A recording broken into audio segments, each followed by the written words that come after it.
দুর্গাপুজো প্রায় চলেই এলো। আর আজকে আমি বেশ সুন্দর কিছু মাল cotton, handloom and khadi cotton sari Meesho থেকে পারচেস করেছি। সেগুলোকেই স্টাইলিং করে দেখাবো। চলো প্রত্যেকটা শাড়িকে স্টাইলিং করে দেখাই। আমি চাচ্ছিলাম প্রত্যেকটা লুক সিম্পল হোক, তবুও যেন মন কাড়ুক। দেখো তো এই লুকটা কেমন লাগছে। হোয়াইট কালারের ব্লাউজ দিয়ে শাড়িটাকে পেয়ার আপ করেছি, সঙ্গে নিয়েছি অ্যাস্থেটিক ক্লাচটা, দুটোই মিশো থেকে পারচেস করা। এই সুন্দর সি গ্রিন শাড়িটাকেও আমি হোয়াইট ব্লাউজ দিয়ে পেয়ার আপ করেছি। তোমরা চাইলে সেম কালারের ব্লাউজ কিংবা এই শাড়ির মধ্যে যতগুলো কালার আছে সেখান থেকেও একটা পিক করে পরতে পারো। দেখো তো আমায় কেমন লাগছে। কোনটা তোমাদের সব থেকে বেশি ফেভারিট আমাকে প্লিজ কমেন্টে জানিয়েছো।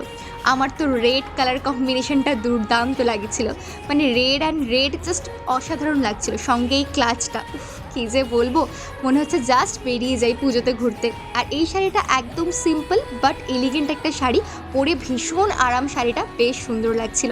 তোমাদের কোনটা ফেভারিট জানিও, আর লিঙ্কের জন্য অবশ্যই কমেন্টে লিঙ্ক লিখে দিও, পেয়ে যাবে।